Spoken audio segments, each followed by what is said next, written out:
Good morning, good afternoon, or good evening, depending on where in the world you may have tuned in. Welcome to today's Dark Reading webinar, CISO's Perspectives, How to Make an AI an Accelerator, Not a Blocker, sponsored by Times and broadcast by Informa. Terry Sweeney here with Dark Reading. I'll be your moderator today. Just a few quick announcements before we get started.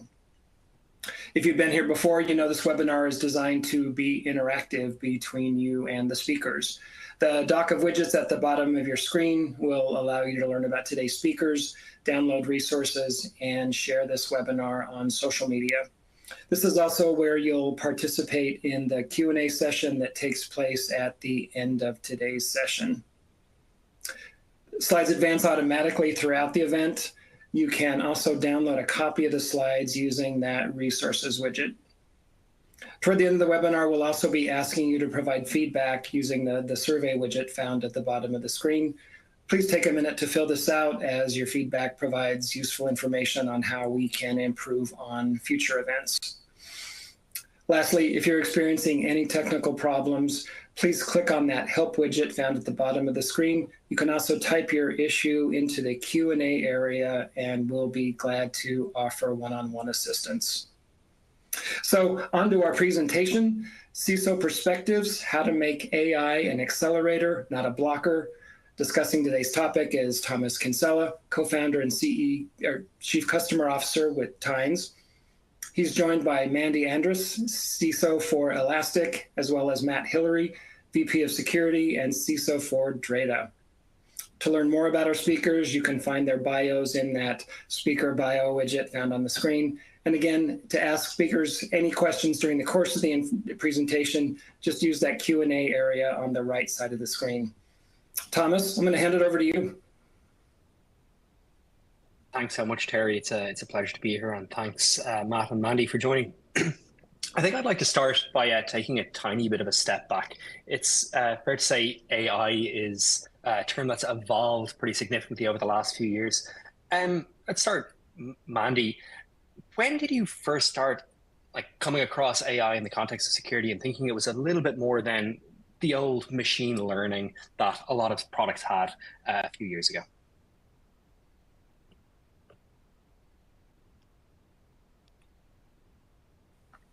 Mandy, you may need to unmute yourself. Oh, that's embarrassing. So we've been using AI for a number of years, but in the context of machine learning, primarily, as you mentioned. And the first time I really got wind of it was when ChatGPT came out, and all of a sudden over Slack, the team was talking about all of these fantastic things that they could now do through this new LLM that was online, and so started checking that out, paying more attention, and of course, globally it just took off. But that's what brought it front of mind for the time, and then has driven a lot of exciting conversations and things for us to try since then. What about you, Matt? I think I think almost everybody remembers that, the place when they first came across ChatGPT and started entering, write me a story about a kid and a dog in the style of, I don't know, Shakespeare. But when did you first come across it and realize that there was a huge amount of potential here? Yeah, I love this question. I didn't even prepare for this one in preparation for the webinar, and I was thinking back. I think it was an AWS reInvent where I was sitting in the crowd while they were trying to describe how to train models around anomalies that were happening with traffic, so they can help detect certain kinds of nefarious activity that were outside of the normal behavior that you expect to see with systems. And I remember sitting in the audience thinking, this sounds so foreign and so complex, just the training of models in general. Now, that was years and years ago, to the point now where it's like, wait a second, these are the building blocks to the capabilities that we have now today. And I think it was a fun pastime first when ChatGPT came out to say, how do we break the model? How do we make it do something that is not supposed to happen here? And that became a quick pastime with some friends to say, okay, what do we need to do to put in the prompt to make this happen or that happen? And, just as we continue to scale up our abilities to do so, the capabilities of the models and interacting with these large language models continue to accelerate to the point that it's becoming more challenging, but I think it's the essence and speaks to the the security mind that we have to say, how do we break this cool new technology? And so since then, it's become more and more fun to try to, generate images or generate voice stuff. I think I attended a conference recently with some friends where they did some deep fakes of folks in the room. And it was, as they presented some deep fakes of individuals, they're like, individuals' voices, the question was, which one of these was fake and which one was real? And it turned out that they were all AI generated, to the point that we were all mind blown at the capabilities that exist today. So that's kind of my journey so far, and a lot of excitement for the future there, and some kind of cautious concern too. And look, we'll definitely dive into the caution and concern. I think there's been a lot of chatter about it, and there's some real cool companies in the space that are trying to detect that. I suppose, like when we look at the potential of AI and those large language models, it feels like it's pretty revolutionary. Probably the biggest technology change of the last century. It's or certainly since the internet was developed. But has it already, Matt? Like, have you seen that impact translate to the enterprise yet? Or has that been a little bit underwhelming? This is a really interesting question, because I feel like the last 2 years have been more still in the discovery space. Like, I'm still feeling really positive about the outlook here. But man, I feel like we're still at the beginning of trying to understand what is capable, what we can do, what are the next steps. And so, I know on the enterprise side of things, one of the things that surprised me was the price tag associated with the AI capabilities that were going to be added into the existing technologies that we had.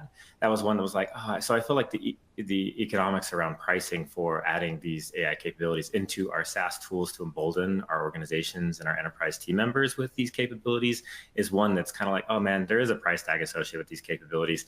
And so that's, I think, being realized as well. But, I think there's some cases where it's been fascinating, even in my personal life. I know PI.ai, that's one that I'll shout out saying, like, I've been, like a number of us, as we've gone through self-discovery, have spent time with therapists, and jumping out of PI.ai and asking similar questions that you might ask someone who's a personal coach or a therapist, and then seeing the AI generate, some responses that were like, oh my gosh, this is just like a human therapist, to the fact that it's emboldening that aspect of our lives is just, again, pretty fascinating. So again, very, very optimistic. Feel like we're still at the beginning.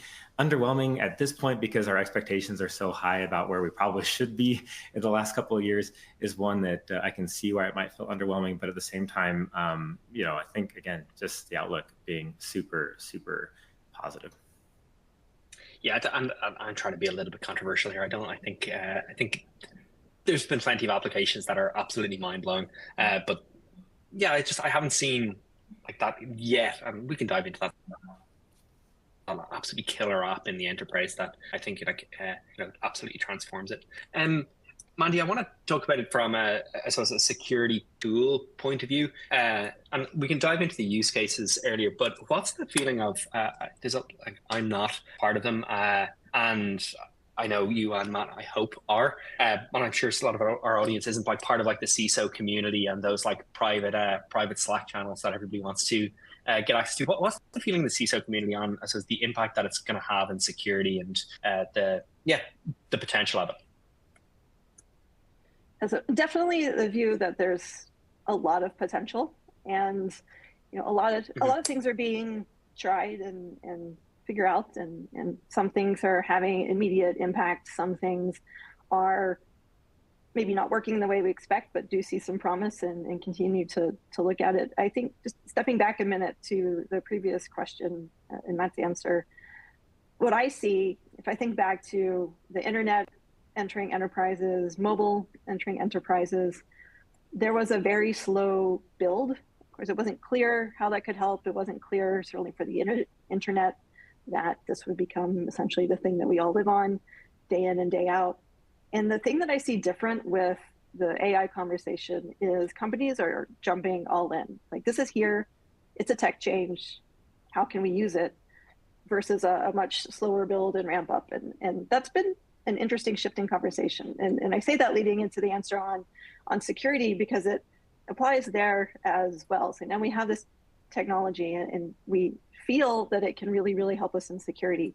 So how can we do that? And simple things today that I see, importing large threat reports or something, going, can you summarize this in the context of my organization, or whatever the case is, around the context that you're looking for, all the way to helping to automate activities and help make contextual decisions, and really helping improve manual processes without the ability or without the need to define explicitly what those processes need to be. So those are kind of the broad ranges that I'm seeing in security today, and really trying to balance that. How do we help make security better and reduce toil, and balancing that with how do we make sure we're doing that in a safe and secure manner? Totally, and I definitely want to dive in there. Like, the opportunity for elevating the analyst is something I see is really important. Can you dive into one or two of those use cases? I know you mentioned like enriching threat intel, and I suppose making sense of a huge amount of data. Can you dive into one or two of the use cases maybe that your team is seeing like immediate applications for? Yes, if you look at day-to-day what an analyst needs to do, how they spend their time, there's usually two general buckets that take up most of their time. It's highly repetitive response actions just based on the volume of types of alerts that come into their environments. While they need the alerts, there's a better way to automate or have less manual the response actions. And then secondly is bringing in context. So have something fire as an alert, but there's a lot of surrounding information to help you determine what's really happening in the environment. How critical is this? How do I continue to investigate and understand if it's something that needs immediate urgent action, or if it's an alert that can wait a little bit. And so I see, and we've been working to both look at what are those alerts that are taking up most of the time of our analysts, and then what is that process, and how can we, and where the LLMs and the kind of newer AI technologies really helping is helping make some small contextual decisions. So where before you could automate, all right, I'm going to bring in this data, but there was always a decision point as to what's the next step. And it wasn't always an A or B answer. So there was a little bit of subjectivity that needed to go into that analysis. And with the newer AI approaches, they're able to handle some of that really kind of light subjectivity and help make decisions as things change and evolve around us. So it's helping to automate more of those processes is one. And then on the broader analyst contextual, I think the key thing that I see really helping initially is on the context front. So, we could automate bringing in what's, asset data, owner data, application, criticality to the business, IOCs, things like that in today's tools. But what we couldn't always do was tie that into kind of what's happening in the threat environment around us, as that's always changing. Yes, we might have some contextual information from reports that we've read or things that we have done from a threat intelligence perspective, but it's changing day to day, sometimes hour by hour, and having some of that available in more of an LLM context allows you to apply better context in a world that's changing quickly when you're working with companies that are building out those LLMs. And so those are the two, helping automate some more and then increasing contextual analysis are the two use cases that we've been really focusing on the most. I love it. And one of the things I really love about that is that I suppose, and I say this as a co-founder of a workflow automation platform that allows people to automate repetitive manual tasks. But the challenge is that keeping some workflows up to date, it involves tweaking them a lot, and that's okay. But with AI, you can overcome some of those challenges, right? You no longer need to have that tweak all the time, because you can rely on AI to say, hey, actually, should I perform this next step?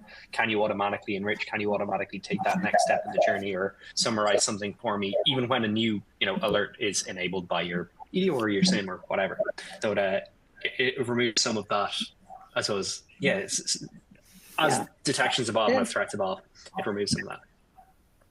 Yeah, and some tools that I've seen being developed, it also helps, or it also provide suggestions. And this is what you should do, or these are some next steps that you should consider that you don't have in it. So in helping kind of expand analysts' capabilities and knowledge, it's really, now you're able to bring in not just the knowledge from your immediate team, but knowledge from the broader security community. And what are other approaches or ways that we can think about this that we just don't have exposure or perspectives on yet?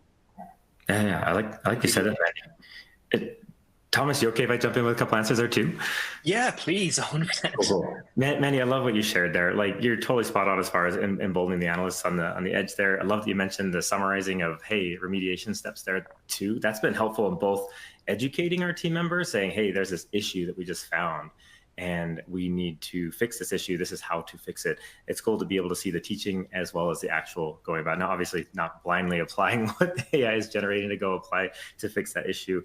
But one of the other areas that I think I've seen with the analysts on the front lines is around querying, right? Being able to generate a query if they're still learning how to query using a variety of logging platforms that are out there, or even trying to do relational database querying, be able to identify, hey, this is the question I'm trying to answer. How can I craft a query to get the result set to help me there?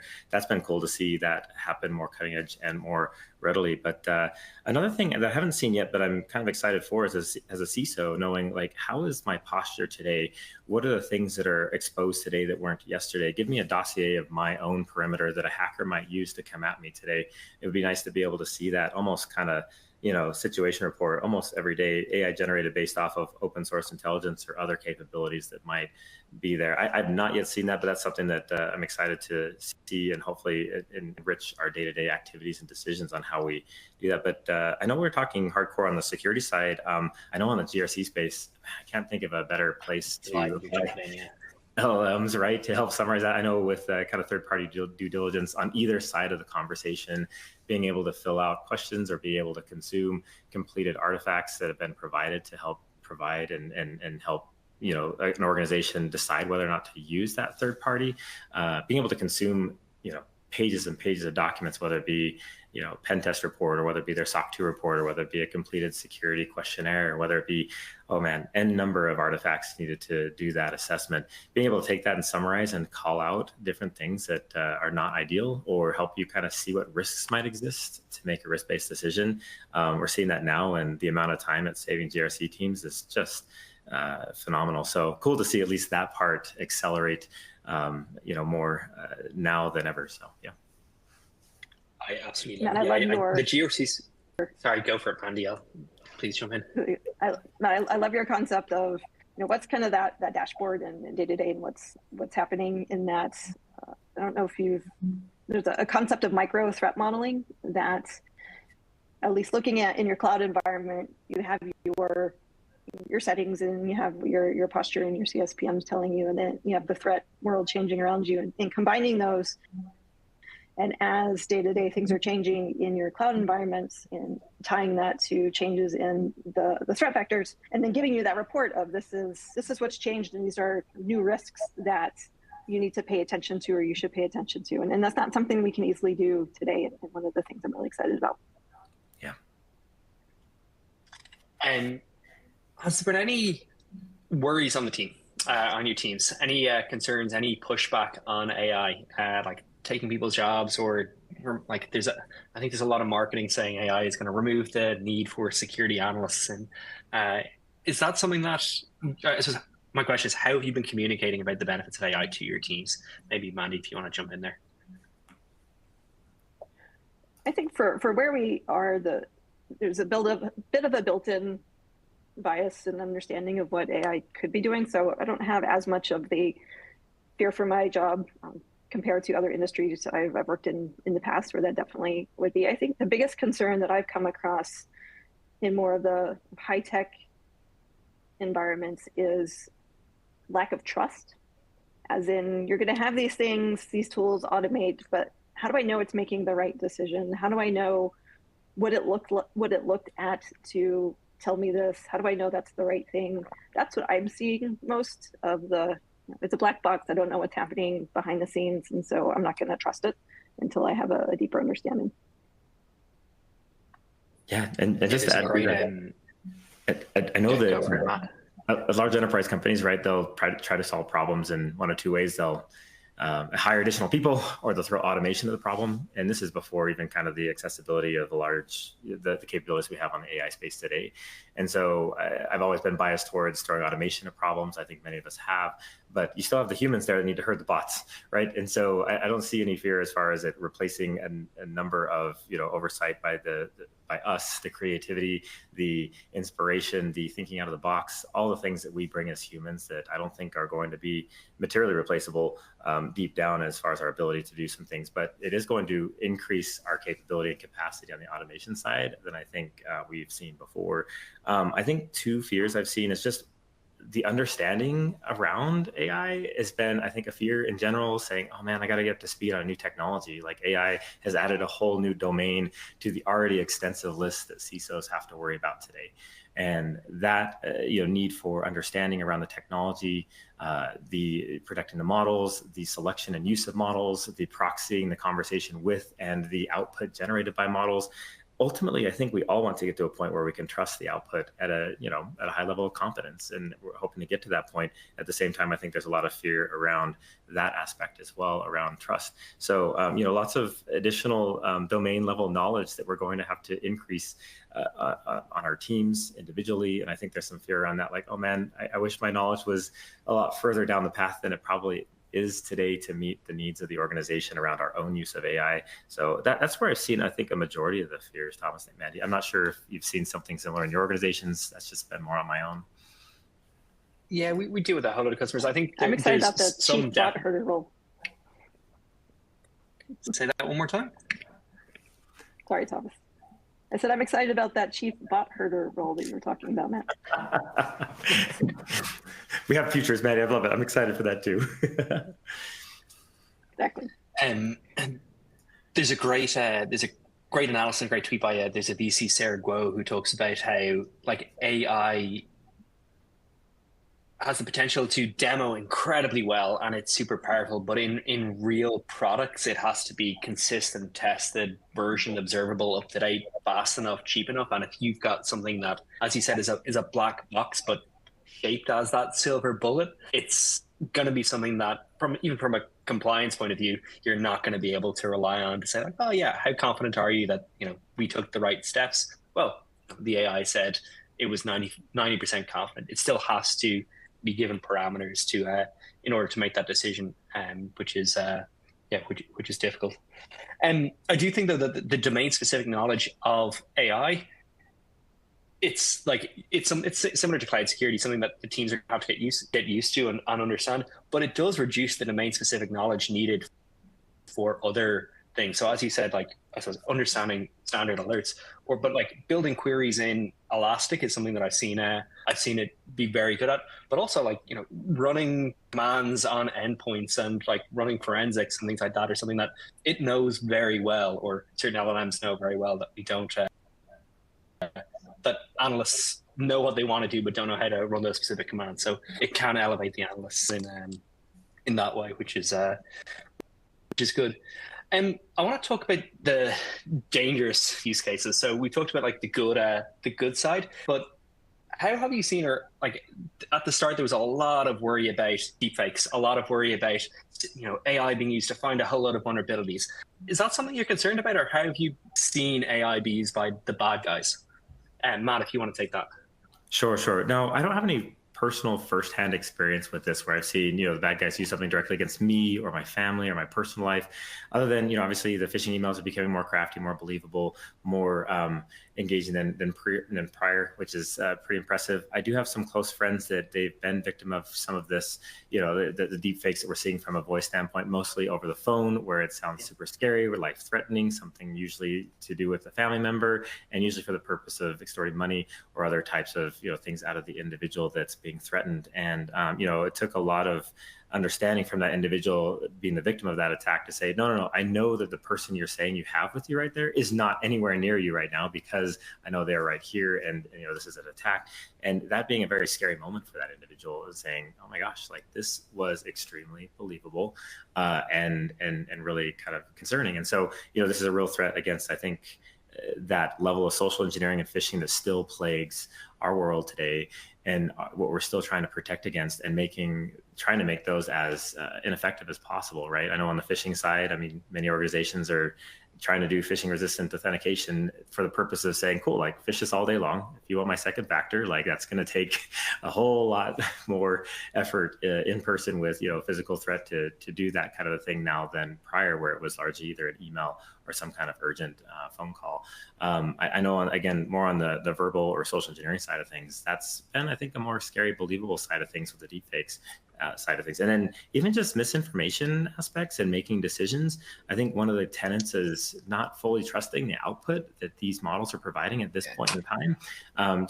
But the same thing is, there's still humans behind some of these things that are creating content to create misinformation that then are used to help us make decisions in real life. And being able to trust that it's almost that fear of, okay, is this real? How do I vet it? How do I make sure it's real? Am I being told what is right? I think that has much greater impacts as far as what might hurt us in the long term, and need to figure out how to ensure the authenticity behind some of those messages. Those are the two that kind of stand out to me. I know that's not hardcore on the security side of things, but I think it's more around the national or probably societal security than, say, cybersecurity. But I think there's definitely a ground level applicability in that front too, where, behind those attacks is AI fueling it.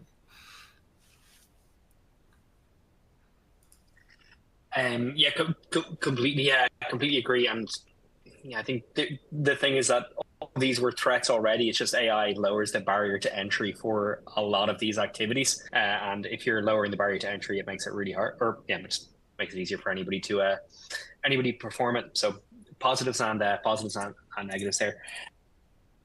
And Mandy, I want to talk about AI in the enterprise.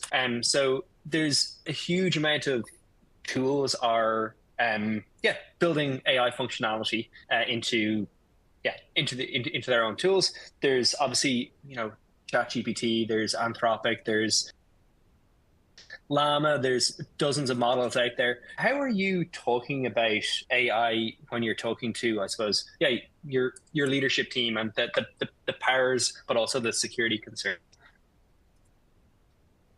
Yeah, so speaking with a number of companies, so not just my own, there's, as I said before, there's a lot of energy and excitement on what AI could bring to the company. And then it's looking at and better understanding where in the business. And so a lot of companies that I've chatted with are starting in support. It's kind of a natural use case. You have a lot of data that you need to aggregate and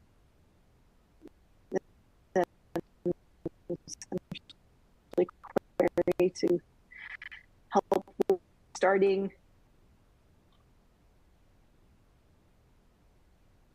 technology is not there yet. So I think as technology evolves, there's a lot more advanced ideas that folks have and are looking towards, and that's just more opportunities to bring in information, decision making, and things like that. But then it's making sure that on the flip side, is it taking the right actions? If we're in a regulated business, that may not be anything that we're able to use for a long period of time, even though we could and we would want to. And so it's that balance of, yes, this is really exciting. This could bring a lot to the business. And this is how it could hurt the business as well, and making sure that you're looking at both sides and making balanced decisions and being careful not to fall one way or the other. You can be too excited and do something that creates harm, or you can be too risk averse and too conservative and do something that in the long run hurts the success of the business compared to competitors. And I suppose if we think about those support applications, or even people using it in sales and other environments to help, is securing those environments and ensuring that I suppose there's no sensitive information being entered, and making sure that there's one tool being used. Do you view that as the role of the CISO, or is that the role of the CIO, or where does this all come in, educating and ensuring that the process is correct, for want of a better word here? Yeah, that's great. It's an evolution that I've seen changed significantly over the years, certainly in larger enterprises. It went from initially the CIO making all tech decisions, CISO making all security decisions, but now technology, security is so intertwined and so critical to the success of the business that now it's a committee, it's a group, it's a steering committee, whatever a company's calling it, but it's representation from technology, from security, from legal, compliance, business, and bringing all of those perspectives together, because not one function, not one role can make or kind of bring all of those perspectives to bear. I think some companies will put accountability in things like a chief AI officer and the like, but they'll still be bringing together these same groups to understand the perspectives and what do we need to watch out for, what ideas do we have that we could utilize AI in the business. And so I don't see it many places as a single decision maker or living in a single place. It's always a group or a governing body, so to speak. Makes sense. Matt, when you've seen companies enable this in the enterprise or enable tools, how comfortable are you letting individuals make that decision, or have you taken control of saying, hey, actually you can, don't turn this on or do turn this on? And as part of that, how have, and missteps might not be the right word, but how have Zoom saying we might use the train and then rolling back, or Slack saying there may be some training and then rolling back? And I don't want to pick on them because they're great companies, but how have those sort of AI auto-enabled affected any of those conversations? Yeah, great point on that front. I like this question because it's really acknowledging the pressure in the room from leadership team members to say, hey, we have two different use cases. One is, we're a SaaS platform at my organization, and so there's a lot of pressure around how do we get AI in the platform for our customers to take advantage of its amazing capabilities. And then I'm liking that you're focusing on the enterprise side, which is, oh my gosh, we have N number of people on our teams that want to have the augmentation that, AI provides to help them accelerate at their role. How do we use that acceptably within our organizations? And I definitely view AI similar to when cloud service providers came to be, that rope that helped organizations climb, but also that rope that may put your organization in a bind if not used in an acceptable manner. And so, same in our organization, we've added stuff to our acceptable use policy. It is technology at the end of the day, and we want our team members to be confidently aware of how their use of AI should be done with the data elements that we have internally. When we bridge into the customer space of a SaaS platform, making sure that we as an organization have built our own use of AI behind the scenes is acceptable. I know many organizations have gone to using a dedicated, strong third party that specializes in this space to back their platform with AI capabilities. I know many organizations are also going down to the building block level using cloud service provider capabilities at, again, that very, very finite level to build their own models to help secure it at a more finite degree. Again, that's more on the SaaS side. But your question about, these large organizations that are really trying to hey, it's here. We want to help all climb with this amazing rope, and we want to do it in the right ways.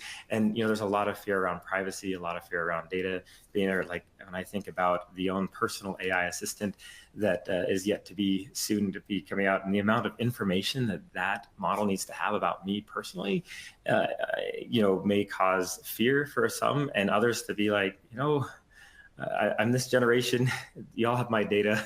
Let me see what I can do to, with that data. How can you augment my life with these incredible capabilities to help me see what's next, and be emboldened with that? And so you're right. We have this dichotomy here, and SaaS, providers are really trying to figure out where that right middle line is to help all feel comfortable with, and that they're doing it the right ways, and the right ways still being kind of prescribed there. But I don't see these as missteps as much as learning as an industry about what is capable, what is acceptable, what are people feeling, like they can have trust in as SaaS providers add this and augment their capabilities with this. It's fascinating to watch it happen. I think at the end of the day, my hope is that people are inherently good, and that we're trying to add in these capabilities to really enrich and enhance our lives One last example will be there. I think of like an executive business partner or an executive assistant that may help us in our own, roles at our organizations. The amount of information they need to have about me or about our roles to effectively do their job is pretty substantial. And so thinking about how AI is going to potentially augment their capabilities or even be our own, where we may not have that additional individual to help us in our roles, is again just mind-blowing. And the amount of data we've either consented or not consented for organizations to have to, again, support us in that role is also pretty fascinating too. But at the end of the day, I do think it's going to help enrich our lives in a good way. I think we're all just trying to define what those rules or acceptable use personally or even within our organizations today. And that's been a personal challenge. But I think we're making progress there on that front.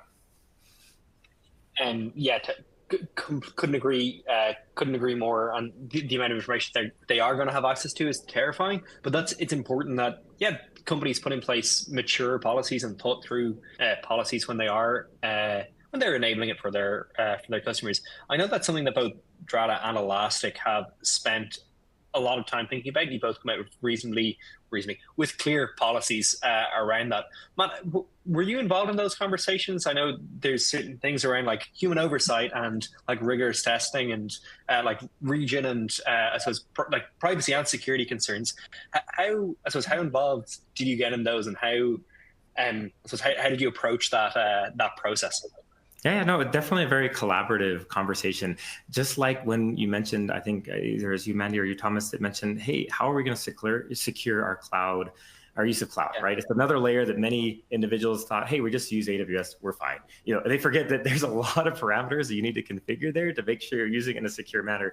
It's the same with AI internally. And the way that we're able to do that here is, at Drata, it's our data team that is largely the ones that are helping craft how do we do this behind the scenes, how are we going to build this capability within our platform, again, with very, very close intersection with our product team. And again, all this sits kind of in our product technology organization anyway, so it's a very collaborative environment there to decide how are we going to do this. One of the big decisions on the outset was, do we use a third party that has a very large capable model, or do we use more of the finite, granular levels? And so decided to go down to the finite, more granular levels to build it in-house so the data is within our full control from that aspect. And so that's one of the decisions we made around, again, the acceptable use. I know OAuth Top 10 for large language learning models, they came out with a great list of things to secure both inputs, outputs, the actual infrastructure underlying the selection of models.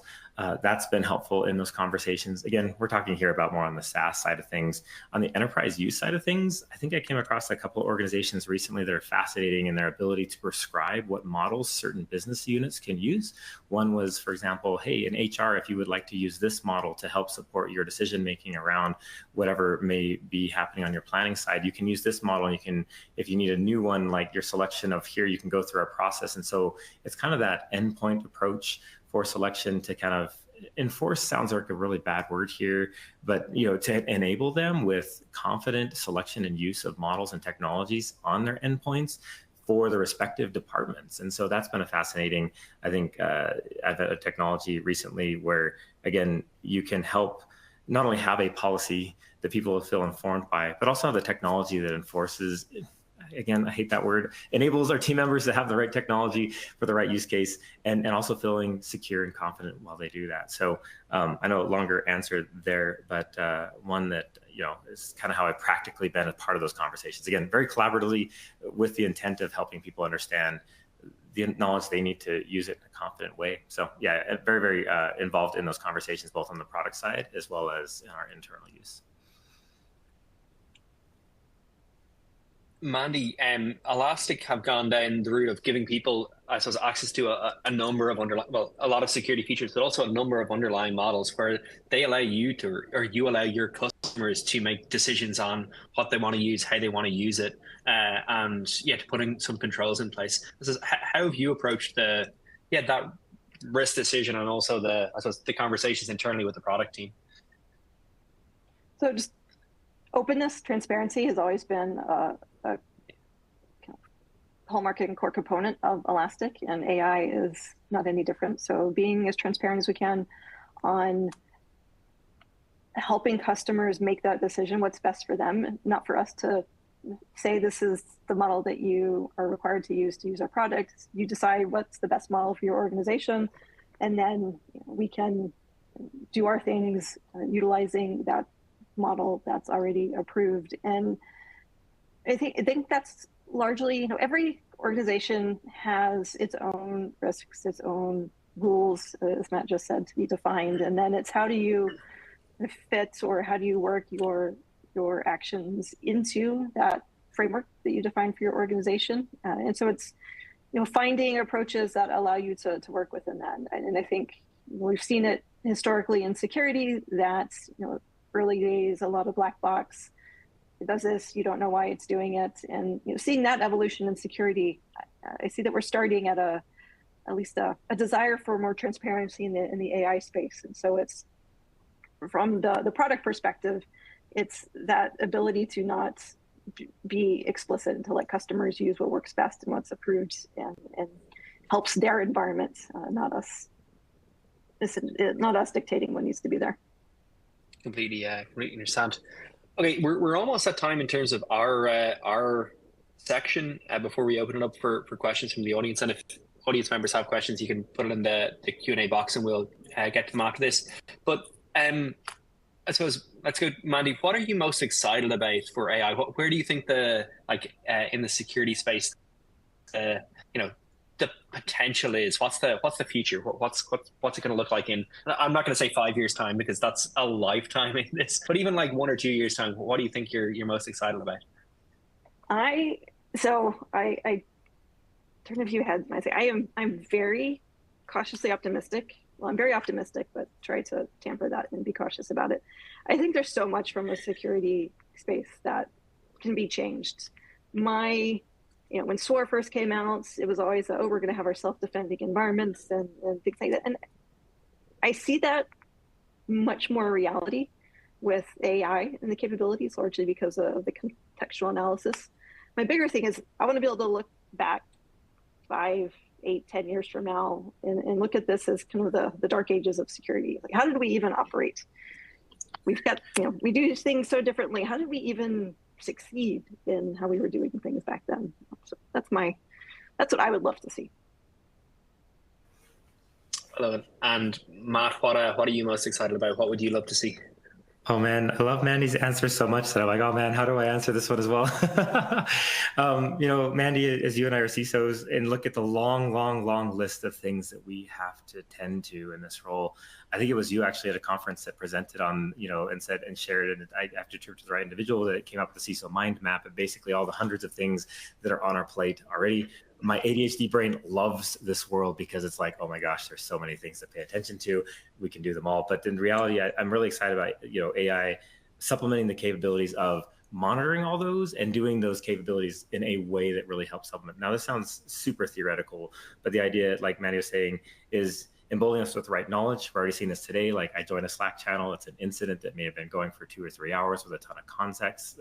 Being able to take that and summarize it and saying, Matt, this is how you get up to speed almost within minutes so that you can start engaging just as effectively as you were, 2 or 3 hours ago when the incident started, I think is obviously a current day use case. But taking that the next step and consuming all of the various facets that we have to worry about in this role, like we're coming up with new products. How do we know those products are secure? There's a lot of aspects on that side to say, hey, have you considered this? Have you considered this? Okay, I've reviewed the code. It looks like we have protections in place for this. Okay, like almost the threat modeling aspect to say, what do you do when you have this architecture that's defined in your infrastructure as code to say, cool, looks like you're using this. All right, we've checked this. It looks like you have it set to make sure this uninstantiated default should be this instead of what you have it set today, to make sure that your infrastructure is secure by default before it gets deployed. Those kind of very human, manual, almost conversation-based threat modeling happens today. Being able to do that on our behalf, using these models well-trained in that front, I think is going to be very helpful. One other use case is, a number of these service providers in the security space have a ton of our data, right? Whether it be on endpoint, whether it be in cloud, whether it be at the application layer. Right now, they're doing phenomenal ways using kind of more static and sometimes behavioral based rules to let us know when things are not right. Like I'll get a server-side request forgery pop up on my application security monitoring platform, be like, oh my gosh, didn't realize that was the case. Being able to take that a step further, using AI to consume that and apply those models so that it is just as good as the humans on the front line looking at that to inform then the now elevated human, right? To be able to consume that to say, oh, I see what's happening here. It's telling me this. Actually, that's a really good find. Awesome. Like these things are being more capable than ever before, almost like when context analysis was brought into the CSPM space to really put into picture where a vulnerability that exists, 4 hops in, at that endpoint, it may show critical, but 4 hops in with this context and this vector, it's only more of a, lower medium finding to address at this point in time. But using AI to help, again, bring and surface this information in a way that we can better execute our own roles, that's what I think I'm most excited about. I completely agree with both answers, and I think the future is incredibly bright. I'm really excited about, I suppose, a little bit more towards your answer, Matt. But it's like the power of LLMs, but combined with your data. And I'm not saying trained on your data because that's complicated, but an LLM where you can ask it, hey, is this actually like a critical? And it says like, well, actually, let me get the context on that device, and then say, oh no, it's not. Or you can say, who owns that asset or block that IP, and it's able to take action within your environment. That's what I'm just knitting together a whole load of tools, but with the power of an LLM to understand, to reason with, and give you advice beyond it. I think that's it's incredibly powerful. Okay, thank you, folks. I've really enjoyed this conversation. We do have some questions coming in. I think we might start with a question. So I might ask, actually, Terry, do you want to jump in and ask these, or how are you? Yeah, first, thanks, Thomas. I want to thank both you and Mandy and Matt. Really tremendous context setting here around AI's upside and potential pitfalls. Thank you all for helping us think a bit differently about this very popular topic. Want to move to the Q&A and remind our audience just to send in questions using that Q&A form. We also would appreciate your feedback from the feedback form. Let's move to the questions here. We've got a couple of good ones from our audience. Thomas, I'm gonna push this one over to you. Vikram is asking, what's the biggest challenge you guys feel where AI is introduced in any scope of work, specifically security? Not everybody is AI literate. Does this open a new can of worms with misconfigured AI solutions, creating havoc, that sort of thing? Of course, that would never happen. But what are your thoughts there?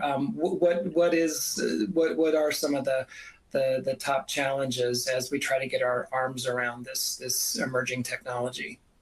Yeah, I think it's a great question, and there's like I was reading a recent study that said something like 97% of AI implementations fail right now, and the reason they fail is for like privacy and security concerns. So I think when you're trying to implement something, having your ducks in a row from a security and compliance point of view is super important. So by that I mean, like if you're enabling something in your environment, it's imperative that it's private, that it's like not being used to train, it's not storing or logging your data, it's not vulnerable to prompt injection or any other type of attack. But also from a security point of view, that you're able to reason with it, you're able to understand why it's made certain decisions, that it's, as you said, up to date, fast enough, cheap enough, that I talked about earlier. But it's like if you go ahead with an AI project, you're gonna run into problems if you like immediately come into a problem like, oh yeah, it is actually storing my data, or it is actually being used to train. So making sure that your ducks are in a row up front will make it a lot easier to deploy and get started. Misconfigured AI solutions can definitely create havoc, but there's a bunch of different processes, and we at times are the processes to make sure that we're not making those mistakes. But it's good advice for everybody. Thanks for that. Mandy, a question for you. If you want to start with AI in security space, what would be your first step? Where would you implement it and show the results to management? Where's a really great place to showcase what AI can do right out of the chutes? I think it's the easiest, most direct way to start. Matt mentioned it in relation to GRC. I mentioned it in relation to threat intelligence. It's just taking, whether it's large amounts of information or reports, and asking the LLM to summarize that information, and that's to management that can show one, just efficiency, time savings. So while having it summarized, it won't necessarily, and it likely can't give you real insights on the impacts to your organization, but it allows your analysts to spend more time thinking about the impact. Whereas before, they'd spend so much time reading the report, trying to summarize it and create that. And that can be started very, very quickly. So talking hours to days to minutes. And then the analyst can really focus on, well, what does this mean for our organization? And then you can evolve that process to, say it's a threat intelligence report, you can then tie it into your specific organization and your data and say, okay, summarize this report and tell me if you've seen any of the IOCs in our environments in the past 60 days. And so you're able to build on just doing something very basic to start and then turning it into context and specificity and actions in your environments. And then I think it'll evolve even further from there as we get into then taking actions and as the technology evolves and folks get more familiar. But that very simple, just start with summarizing, I think is a great way to get started in the security space.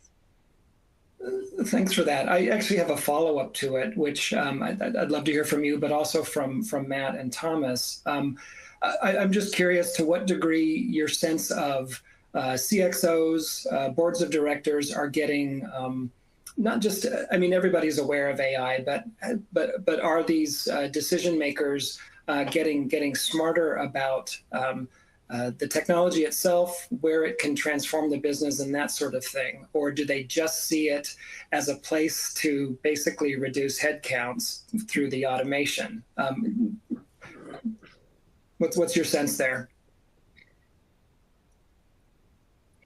What I see is there's certainly some in. Yeah, go for it, Mandy. Go ahead.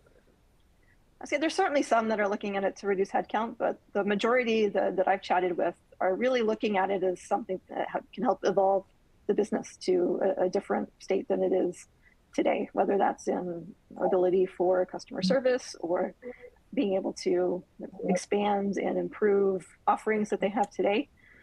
Really looking at it for that forward thinking, how can it expand the business and not just focused on the how do we get more efficient and reduce headcount.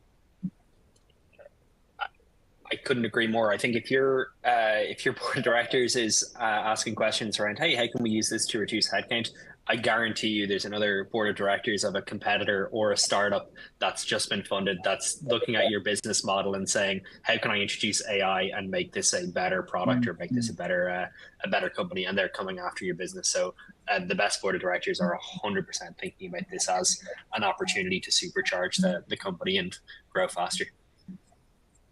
I love the term supercharged, Thomas. That's the best way to describe it. I was just say the only thing I was going to add here is really that great accelerator to the capacity of the organization to be better than they ever were before with the augmentation of AI across the organization with the various functions that are there. So I'm not seeing so much on how can we cut. It's just more how can we accelerate as a result, because there is a cost of using these capabilities now. Just excited to see where the right allocation of that is over time. Matt, let's continue with you. There's another audience question asking about whether you think AI can enable enterprises to build proprietary security solutions based on their environments. This questioner is wondering if interoperability and sharing intelligence is going to be an issue in the future. Are we heading back to lots of discrete, self-contained islands? What's your sense there? Oh, Mandy said the two words I love the most: openness and transparency. I do feel and hope that we continue to learn from each other in this space, that it doesn't lead us to being more hoarding of information between organizations in our own learning journey. So my hope there is, when an incident happens, it's incredible to be able to learn from another organization, especially in answering two questions. One is, hey, that incident just happened to them. That sucks. Okay, how do I know that that's not happening to my company right now? And the second is, hey, they shared the vector by which the attacker got in. How do I know that that same vector can't be used against my company, leading to a lot of preventative measures that are then put in to further secure our organizations? And so I love that level of sharing in the community to help us all grow and uplift together.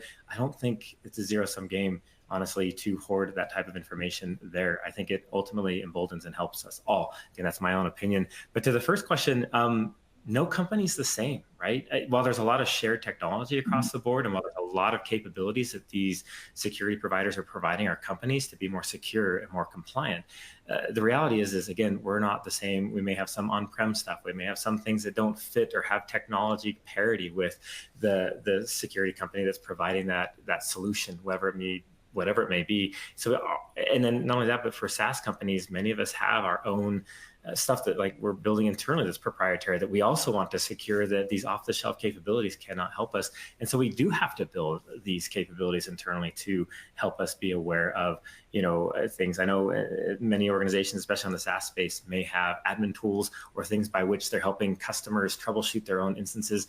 That's something that's usually built in-house or something that is, highly proprietary to the SaaS solution that's there. Being able to secure that and making sure the insider threat is kept in check is something where you have to build those inside kind of proprietary cybersecurity solutions using this capability to further augment your stuff. So that's how I'd answer those two questions. I think it's a very insightful question, Vikram, but I hope that helps. Yeah, thank you both for that. Thomas, a question for you. You alluded to some of this in the conversation among the three of you, but Peter from the audience is wondering what future trends that you can foresee in the intersection of AI and cybersecurity, and if you have some thoughts about how organizations might prepare for them, that would be great too. Yeah, and I think that's you could have an entire other webinar about the future of AI and cybersecurity. So, I think Mandy mentioned a few different things. One, she mentioned that kind of agentic model, and I think that's where a huge amount of promise is, but it's a little bit further away. So the agentic model is you say something like, analyze this threat report and tell me if any IOCs have been seen in my environment, and if they have, analyze if there's suspicious activity and go ahead and block them. That's ultimately the holy grail of where we want to get to as a cybersecurity industry, where you can just use natural language to describe a process and it can go ahead and do that. I think we're quite far away, and there's been some demos that work well, but it's still hard because each little misstep that takes along the, or that these agents take along the way, they compound. On the other hand, I think in the near term, there's a huge opportunity to link together better solutions. So to take one data from one tool, interpret it, send it to another tool, and ultimately use AI to understand what it's really good at, understand and communicate back to you or communicate back to your team. That's where its strength is at the moment. I think that's where it's going to continue going. Excellent stuff. Well, that is actually going to bring us to our time for today. My sincerest thanks to Thomas Kinsella of Tynes, Mandy Andrus of Elastic, and Matt Hillary of Drata. Dark Reading appreciates your time and expertise on getting to the heart of what AI can really deliver to meet today's security challenges. Thank you all for your time and expertise. Thank you as well to our sponsor, Tynes, as well as to everyone in the audience. Great questions. Really, really appreciate your engagement here. Thanks again for your attention and participation. Sometime in the next 24 hours, you'll be receiving a follow-up email that'll contain a link to today's presentation on demand. You're welcome to share this with colleagues and peers who may not have been able to be part of today's live presentation.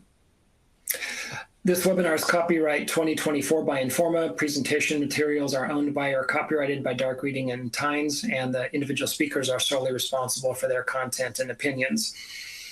Again, on behalf of our guests, Tynes, I'm Terry Sweeney with Dark Reading. Thanks again for joining us. We'll see you next time.